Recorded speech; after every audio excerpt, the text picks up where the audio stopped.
versículo 1.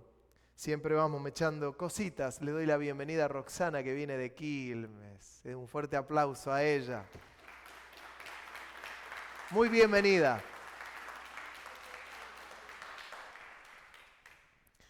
Aleluya.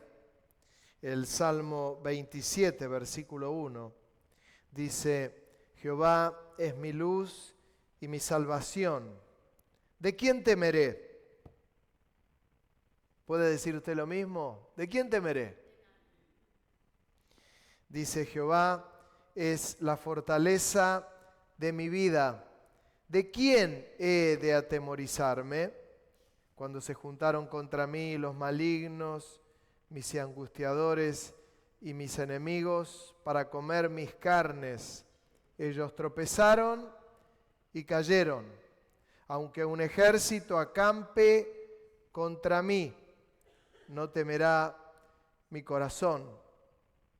Aunque contra mí se levante guerra, yo estaré confiado.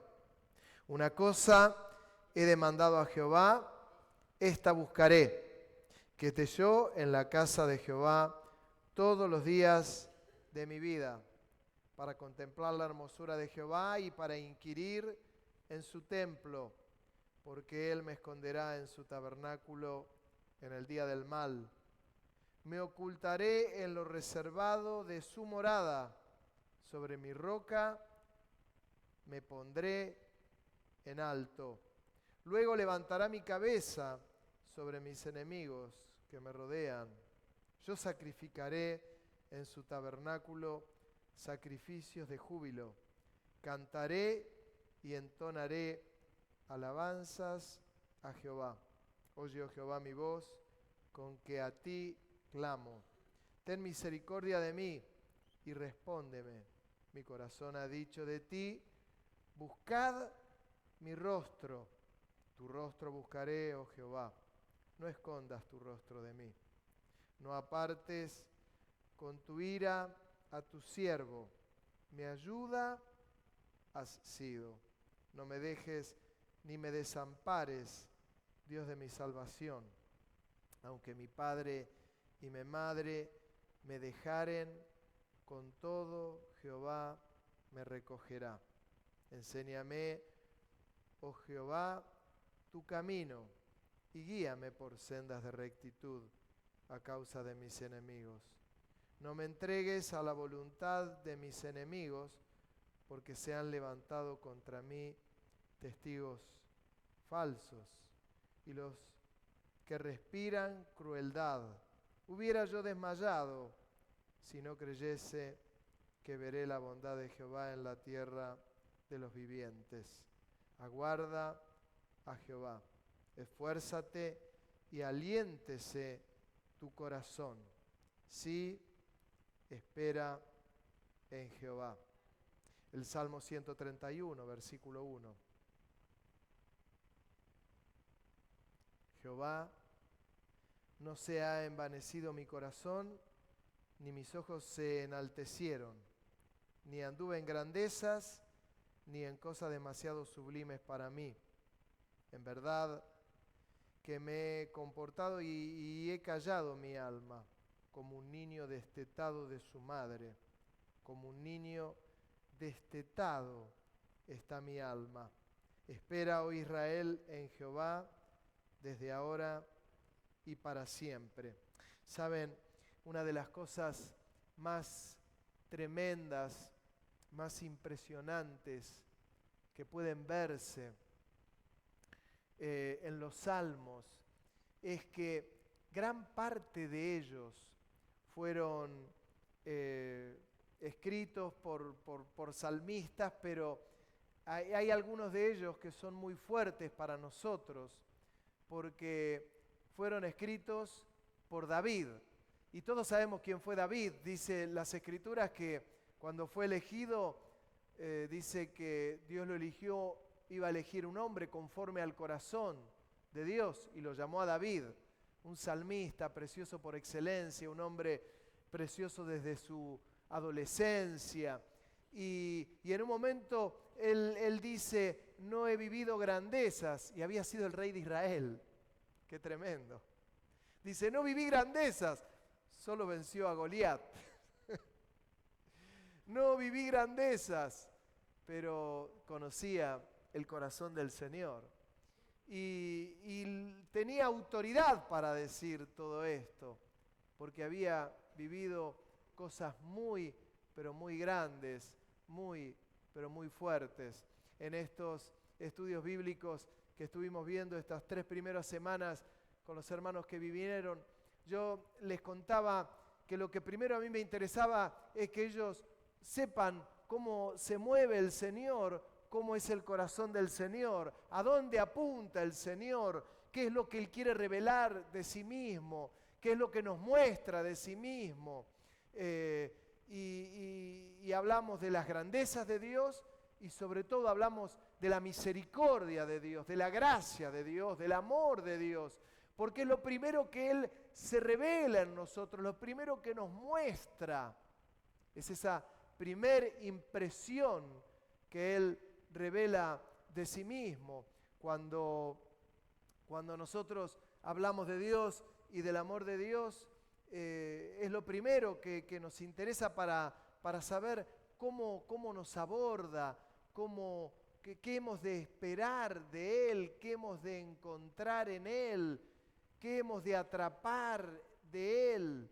Distinto es si lo primero que nosotros conocemos de Dios es la destrucción, Dios es un Dios malo, es un Dios perverso, es un Dios duro, es un Dios inmaduro, es un Dios que no tiene misericordia. Entonces, la primera etapa que conocemos de Dios, pues veremos de Él que es un Dios no real, es un Dios que nos quedamos con las ganas de conocer otra parte, entonces comenzamos a seguir a Dios con miedo. Se me cayó la esponjita del micrófono y esto es un gran problema. Acá está. Usted me va a saber perdonar. Pero no me quedan muchas de estas esponjitas y suena muy mal el...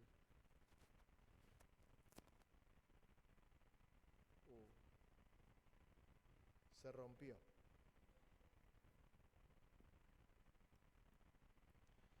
Nosotros podemos conocer a Dios y se nos puede mostrar a Dios de una manera o de otra. Podemos presentar a un Dios al que le tenemos pánico, al que le tenemos miedo, al que no nos queremos acercar, al que no queremos conocer. Le hemos recibido como nuestro Salvador, nos perdonó nuestros pecados, le alabamos, le glorificamos, pero no queremos acercarnos. ¿Por qué? Porque tenemos miedo. ¿Por qué? Porque tenemos miedo a ese Dios consumidor. Tenemos miedo de acercarnos a Él. Hoy, cuando estábamos aquí en el culto y el Señor me mostraba lo de la zarza ardiente, es tal cual, cuando Dios lo llama a Moisés, hay un árbol que está ardiendo y ardía de fuego. Era la zarza ardiendo y Moisés lo ve de lejos y veía que ese árbol no terminaba de consumirse. Saben que hay algunos estudiosos que dicen, no, ese árbol nunca ardió. Era un árbol que tenía hojas y que solo brillaban y que a Moisés le causó curiosidad y a él le parecía que era fuego, por eso no se consumía. Eso es lo que yo llamo incredulidades, cambiar las escrituras, etcétera, etcétera. No, el árbol ardía en fuego y a Moisés le llamó la atención y él se acerca porque ardía ese árbol y cuando se acerca Dios le dice, quita el calzado de tus pies porque el lugar que estás es santo. Era el fuego consumidor que no terminaba de consumir ese árbol y Moisés quitó el calzado de sus pies. Muchas veces la gente tiene miedo, el creyente o el creyente de años o no de años, tiene miedo de acercarse a la misma presencia de Dios. ¿Y por qué? Porque se tiene miedo a lo que se puede recibir de parte del Señor. Se tiene miedo al juicio, se tiene miedo a la condenación, se tiene miedo a lo que uno tenga que cambiar, a lo que uno tenga que variar. Sin embargo, veíamos estos días esas distintas partes de lo que a veces la gente desconoce de parte de Dios. ¿Por qué leí este texto de David? ¿Por qué leí este salmo? ¿Por qué no leí el Salmo, por ejemplo, 23, que revela de manera preciosa el Salmo 23 quién es Dios? Todo esto lo muestra de una manera tan preciosa David. ¿Por qué? Porque lo conocía a Dios, conocía de su amor, conocía de su presencia, sabía cómo pensaba el Señor. Y dice, él en un momento dice, si un ejército acampa alrededor de mí, hablaba de enemigos que lo querían destruir. No hablaba de la iglesia, hablaba de enemigos que lo querían destruir de verdad a David. Y él dice que él comenzó a encontrar un refugio en la misma presencia del Señor. Y dice, si un ejército acampa alrededor mío, no me importa, dice, porque Señor, tú estás conmigo, vos estás conmigo. Y comienza a relatar cosas preciosas. Dice, una cosa he demandado a Jehová, esta buscaré, que esté yo en la casa de Jehová todos los días de mi vida, para contemplar la hermosura de Jehová. Y comienza David a mostrarnos que es en la misma presencia de Dios donde nosotros encontramos la solución a un montón de cosas. Y me atrevo a decir, a todas las cosas. A todas las cosas. Es en la hermosura de su presencia. Pero su presencia me va a llevar ¿a qué? A encontrar solución a todas las cosas. Su presencia es la que me va a rescatar aún de los propios enemigos. Veíamos en estos viernes algunas cosas que mencionaré, 5 puntos, y rápidamente los digo, que uno encuentra en la presencia de Dios y que no van a cambiar nunca. En la presencia de Dios, Dios me guía. Dios no me va a guiar lejos de su presencia, me va a guiar cerca de su presencia. Por eso Moisés se acercó a la zarza que ardía. ¿Por qué? Porque ahí iba a encontrar la guía. Cuando estoy en medio de su presencia y estoy alabándole, es ahí donde Dios me habla. Es ahí donde el Espíritu Santo comienza a guiarme. Y necesito la guía. Caramba, que necesito la guía. ¿Cómo no voy a necesitar la guía? Pero a veces da miedo acercarse a la zarza, porque da miedo que Dios hable. A veces hay situaciones conflictivas en las que hay que tomar decisiones y tenemos miedo a acercarnos a la zarza, porque tenemos miedo que Dios hable. No hay nada más lindo que la consejería pastoral o cuando uno cruza palabras con hermanos y a veces uno no tiene que mencionar nada. Solo ellos te van diciendo, tengo esta dificultad, tengo aquella otra, me pasa aquello otra, pero me doy cuenta que tengo que solucionar aquello, aquello y aquello. Y lo único que tenemos que decir de este lado es, amén. ¿Por qué? Porque cuando uno se va acercando a la misma presencia de Dios, es el Espíritu Santo el que nos va guiando y te va diciendo, ¿y si haces esto? ¿Y si arreglás aquello otro? ¿Y si corregís aquello? Y ya está. Es la guía del Espíritu Santo. ¿Esto dónde pasa? ¿Dónde pasa? En la misma presencia de Dios. Por eso David, él podía decir una cosa, he demandado a Jehová que esté yo todos los días en el tabernáculo, en la casa de Jehová, para contemplar la hermosura de la santidad. Es que sin santidad es imposible agradar a Dios. Por eso a veces no hay mensajes en general sobre la santidad, porque la santidad implica estar apartado del pecado. Apartado del pecado. Entonces está bien la fornicación, entonces está bien el adulterio, entonces está bien la lista interminable, está bien robar, está bien mentir, Está bien, está bien. ¿Por qué? Porque vivo apartado de eso, pero cuando me acerco al fuego consumidor, es el Espíritu Santo el que te dice, conviene que vivas una vida en santidad, no podés vivir de otra manera. Pero cuando nos acercamos a ese fuego consumidor, encuentro que su amor abrasador nos abraza, su gracia nos inunda, nos invita a permanecer en su presencia, en el tabernáculo. Claro, son mensajes complicados. Es difícil hablar de santidad. Es mejor hablar de otras cosas. Pero hay un llamado, hay una guía de parte del Espíritu Santo a vivir y ser felices. Yo días pasados les mencionaba, hablaba la importancia de la felicidad y qué lindo que es ser feliz en cualquier etapa de la que uno está viviendo. Hay gente, lo mencionaba un viernes, hay gente que no conoce, no sabe lo que es la felicidad, siempre está insatisfecha, siempre está peleando con alguien, siempre tiene que estar mal con alguien. Y existe la felicidad, se puede ser felices en cada etapa de la vida.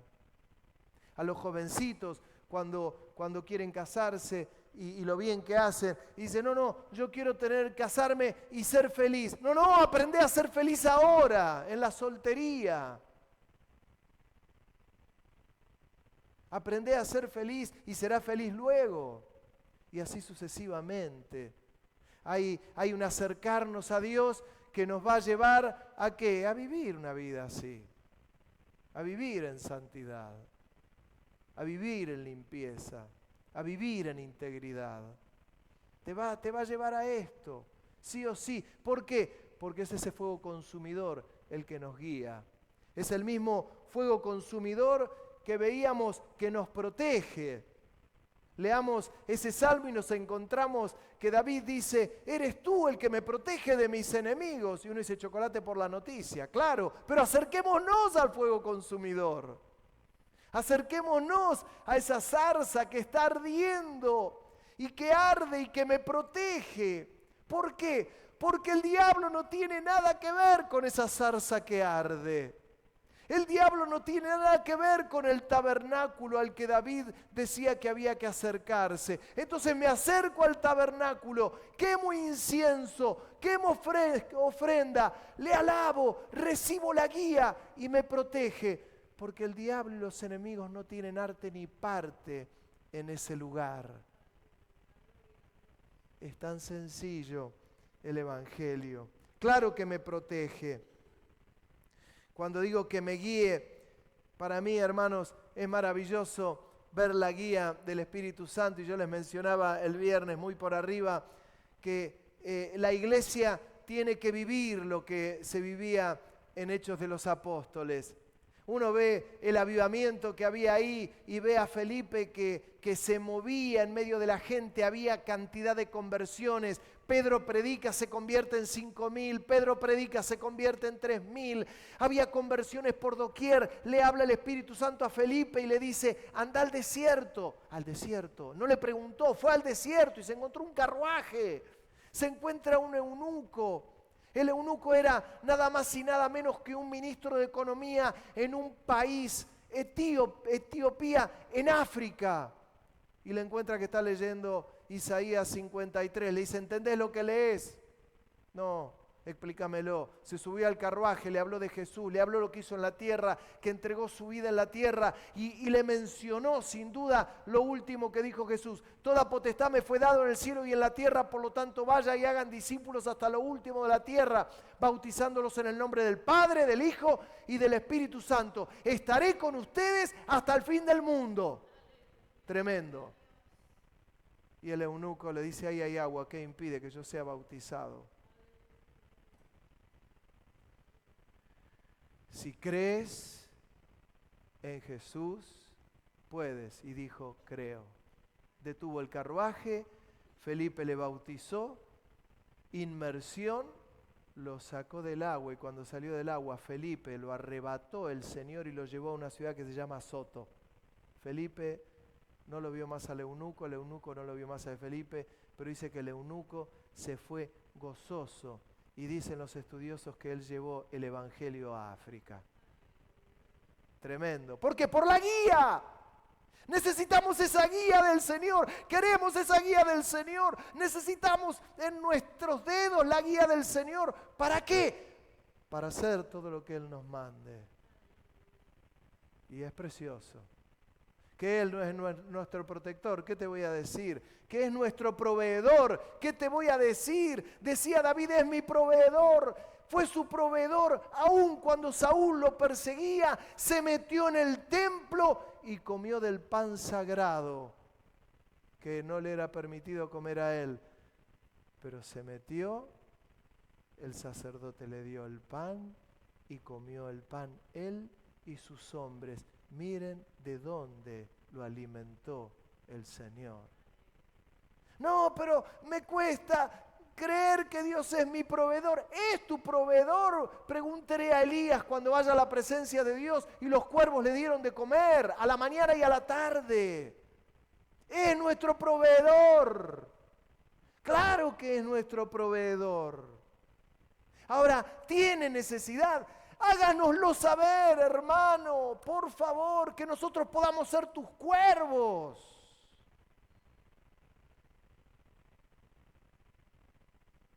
Acerquémonos a la misma presencia de Dios. Y cuando nos acercamos a la presencia de Dios, yo me encuentro con todo este cuadro.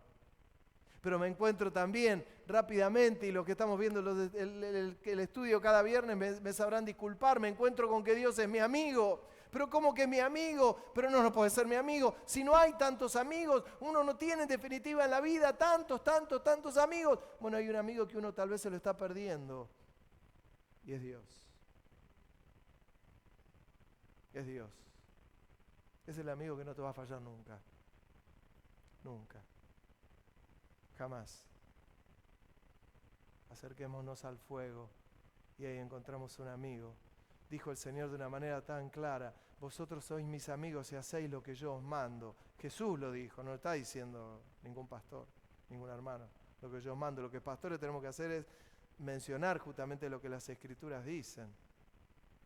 Da miedo acercarse al fuego consumidor, da miedo acercarse a la zarza.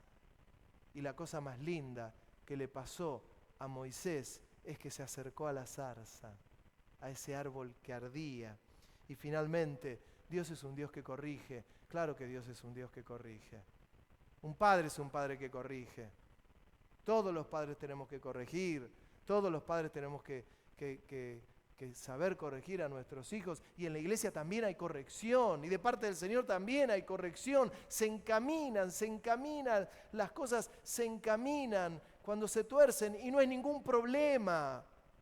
No hay ninguna dificultad. Dios vive corrigiéndonos. ¿Cuándo? Cuando nos acercamos a su presencia y no nos corrige con condenación, nos corrige bien. Nos dice, enderezá el camino. Claro, hoy los padres que tienen hijos chiquitos, hay un gran problema y a medida que pasen los años va a ser cada vez peor. Hoy casi que no hay comunicación en las casas, hoy las redes sociales hacen desastres, los celulares hacen desastres. Estaba en un hospital antes de ayer y tenía 3 personas frente a mí, 3 familiares. Y yo los tenía así, puse el celular de costado y le saqué una fotito. Si usted quiere se la muestro. Los 3, todos con el celular, cada uno en su mundo. Uno en una red, el otro en la otra, el otro en la otra. Su mundo, un mundo. Es un mundo donde está pasando algo que es terrible, no hay comunicación. Me decía el pastor Roberto Bustamante, hablábamos días pasados esto en el retiro, todos hoy estamos con el celular y es verdad. A veces usted me ve en el celular y me suena el celular y me hace ruidito y digo, ¿y quién será? Si todos saben que estoy en el culto y este es un hermano que me está pidiendo oración porque un domingo ¿quién me va a mandar? ¿Lo abro? ¿No lo abro? Pero por ahí necesito tiene un gran problema y lo hablo y siempre es un hermano. Pastor, hoy no puedo ir al culto y sabe que estoy en el culto. Hubo otro que me pide oración, hoy me escribió uno pidiendo oración, pero es mejor ni abrirlo. Pero Me decía el pastor Roberto Bustamante, ¿sabés en El Salvador cómo encuentro a los hermanos que están con el celular? Y yo estoy leyendo un texto de la Biblia, y como ahora los celulares lo tienen en la Biblia, pocos traen la Biblia. Yo mismo ando con un iPad, acá tengo mi Biblia y me resulta totalmente cómodo. Pero ahí lo veo a Luis con la Biblia en la mano. ¿Cuántos trajeron hoy la Biblia a la iglesia? Levante la mano. Gaby, vos también. ¡Wow! ¿En serio? ¡Wow! Pero convengamos que los que tienen la Biblia en el celular es tremendamente cómodo, ¿o no?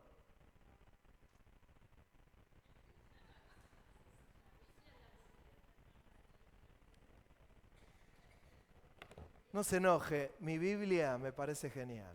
Ahora, cuando se me acaba la batería, uso la otra Biblia, la Biblia.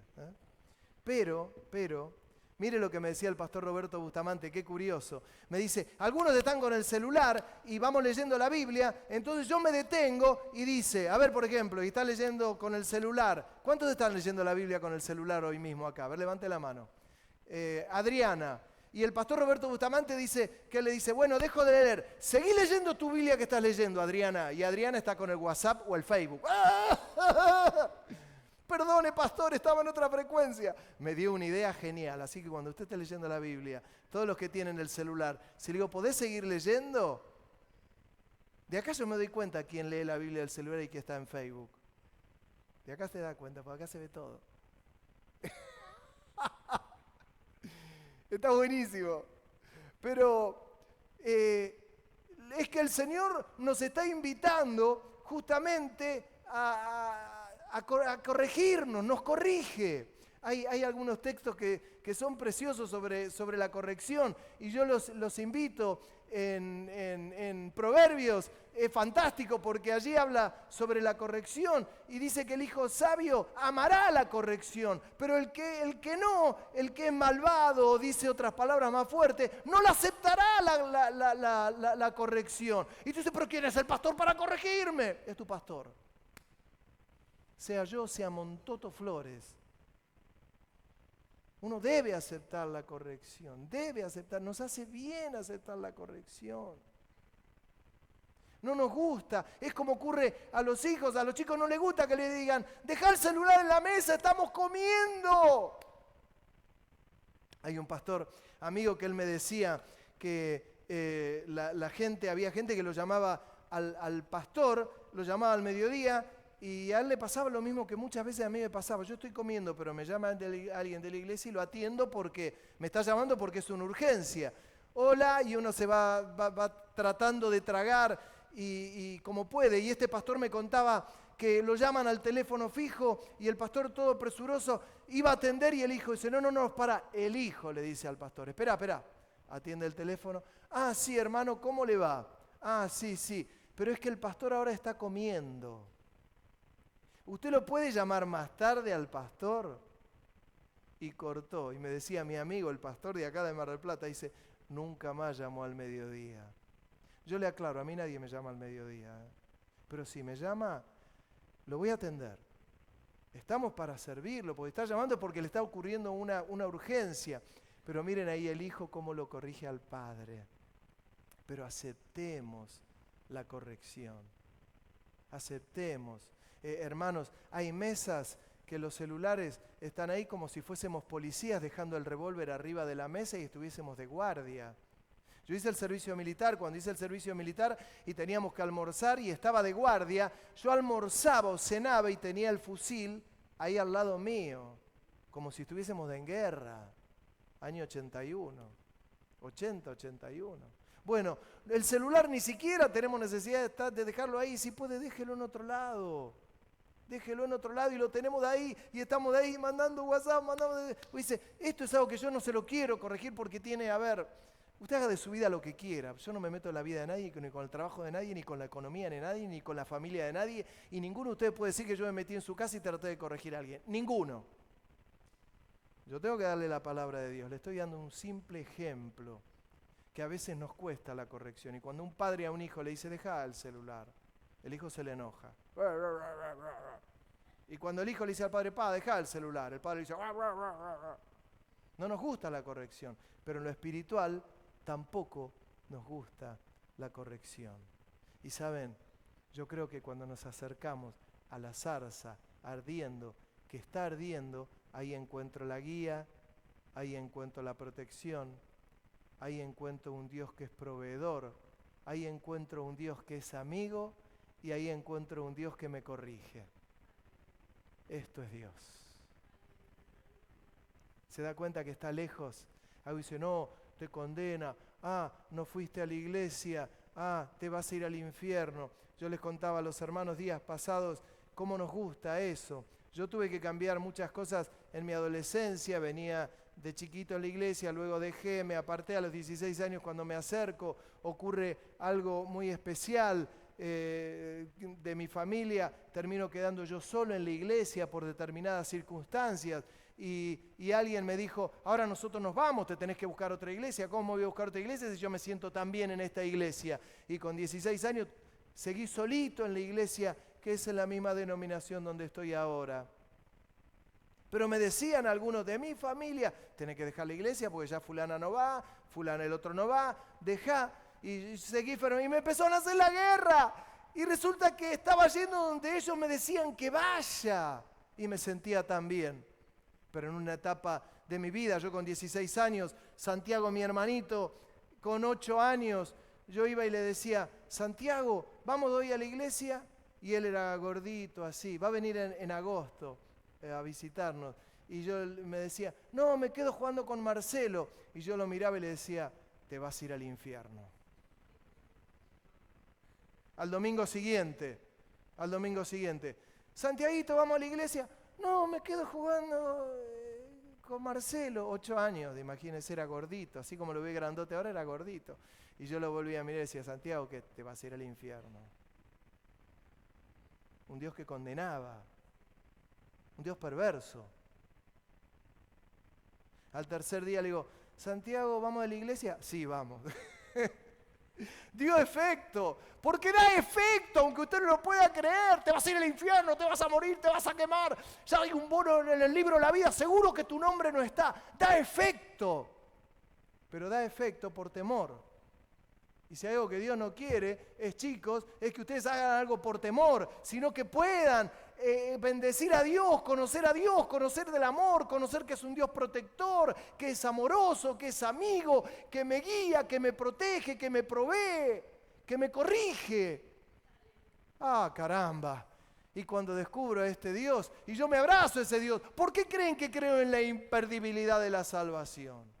Porque tengo un Dios amoroso, que cuando entró en el corazón de la gente y selló el corazón de la gente, ese sello no lo quita nunca más. Yo lo veía, ayer vine, abrí la iglesia y Franquito, ¿dónde está Franquito? ¿Franco? Ahí está Franquito. No se va a ir al infierno. Diego dijo que se iba al infierno, yo no estaba diciendo eso, pero a mí me vine, le abrí la iglesia y veo que le estaba dando una clase de música a Facu y le está enseñando a tocar la guitarra y 4 clases le dio. Y le digo, ¿cómo va con 4 clases? Va increíblemente bien. Y yo le dije, ¿cuántas clases me llevará a mí a aprender lo que él le lleva 4? Y él me dijo, calculo que 40, dije.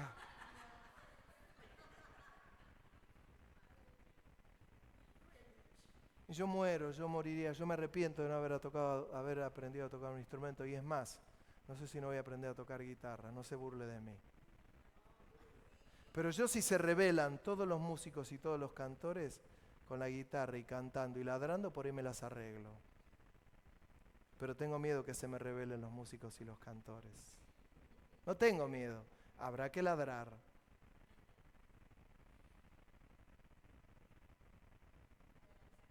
Y qué lindo que este chico con esta edad empieza a decir, quiero aprender. Y dijo ayer, y después de aprender la guitarra, quiero tocar el bajo y también la batería. Qué lindo, qué lindo. Y que tiene alguien que le corrige y que le dice, no, así no, es así. Y él vivo hace así como le dice quién, Franquito, que es otro grosso. Ese es grosso de verdad. ¿Entienden lo que les digo? O lo veo a Nicolás con su guitarra y que se metió con la guitarra. Y le digo, che, te necesitamos en la iglesia de la calle. Buenísimo. Te necesitamos con los jóvenes. Buenísimo. Hoy yo no sabía si Diego llegaba para la dirección del culto y le digo, hoy podés dirigir porque no sé si Diego puede venir. Sí, menos mal que me traje una remera decente y se sacó el buzo para dirigir. Y llegó Diego. ¿Saben qué es eso? Disposición. Disposición. Es tremendo. ¿Qué quieren que? No es que es perfecto. Pregúntele a Jorge y a Mabel, seguro que no es perfecto. O pregúntele a los hermanos, a Ezequiel y a Florencia, seguro que no es perfecto. ¿Qué quieren? Que esté en una nube flotando el pibe como levitando. No va a levitar nunca, porque es de carne y hueso. Pero la disposición de los corazones, Dios las ve. Dios las ve. Oh, estás dispuesto a caminar 1,5 kilómetros si fuera, claro que se ve. A donde sea, me guía, me protege, me provee, es mi amigo y me corrige. Este es el Dios del que les hablo. 5 puntitos entre miles. Fíjese dónde está la condenación. ¿Venís al culto, Santi? No, te vas al infierno. ¿Ustedes lo ven a Dios así? Yo lo veo a Dios de otra manera, diciéndole, tranquilo, es un niño, tiene 8 años, de los tales es el reino de los cielos, dale su tiempo. Tranquilo, religioso. Yo le decía eso, pero mientras le decía eso, tenía 16 años, iba con una Biblia y me daba vergüenza llevar la Biblia en el colectivo. La llevaba como si estuviese llevando un adoquín de 50 kilos. 16 años. Después me di cuenta que no me tenía que dar vergüenza. Pero sin embargo iba a mi hermano y le decía, te vas del infierno. ¿Se dan cuenta? ¿Se dan cuenta? Este es el Dios que te ama. Este es el Dios que te dice, acércate, acércate. Con libertad glorificás su nombre, honrás su nombre. Termino diciéndole unos detalles del Salmo de David. Dice, para inquirir en su templo, para contemplar la hermosura de Jehová y para inquirir en su templo. Porque Él me esconderá en su tabernáculo en el día del mal. Sobre una roca me pondrá en alto. Luego levantará mi cabeza sobre mis enemigos. Y dice David, yo sacrificaré en su tabernáculo sacrificios de júbilo y cantaré y entonaré alabanzas a Jehová. Oye, oh Jehová, mi voz, con que a ti yo clamo. Después dice, aunque mi padre y mi madre me dejaran, con todo Jehová me recogerá. Enséñame, oh Jehová, tu camino y guíame por sendas de rectitud. Esta parte final es lo que habla de la corrección. David le dice, enséñame tu camino y guíame, y guíame. ¿Saben? Los pastores estamos para guiar. Leía un texto, tenía una duda con el mensaje de hoy y me acordaba de un texto que está por allí cuando dice, Hebreos, dice, obedeced a vuestros pastores, sujetaos a ellos, porque ellos velan por vuestras almas como quienes han de dar cuenta, para que lo hagan con alegría y no quejándose, porque esto no os es provechoso. Saben, yo fui a este retiro la semana pasada y me encuentro con todos presbíteros, hombres preciosos, amigos. Pero saben, nos juntamos para escuchar y para escucharnos. Para escucharnos. Me junté con ellos y le dije, tengo este problema. ¿Cómo lo resolverían ustedes? Así, así, así y así. Y el otro dice, yo tengo esta dificultad. ¿Cómo lo resolverían? Y uno dice, así, yo haría esto, y nos ponemos a orar y a clamar y a buscar a Dios. Qué cosa linda es estar sujeto. Nunca demandes que alguien se sujete a vos si vos no estás sujeto. Yo nunca podría demandar que alguien se sujete a la autoridad que Dios me ha dado si yo no estoy sujeto a otro. Es maravilloso. Es lindo. Nos ayuda. Termino diciéndote, jamás me voy a meter en tu casa. Jamás me voy a meter en tu economía. Jamás me voy a meter en tu relación matrimonial, ni con tus hijos, salvo que pidas ayuda. Siempre te voy a hablar de la palabra de Dios. No te voy a hacer otra cosa. Sí, en el lugar donde Dios me ha dado autoridad en la iglesia, soy el responsable de la iglesia. Y si algo está torcido, tengo la autoridad para enderezarlo. Dije enderezarlo. Amén. Vamos a hacer algo ahora que no es simbólico. Y de paso lo aclaro de lo simbólico. En la casa del Señor, tengo un mensaje muy viejo por ahí que lo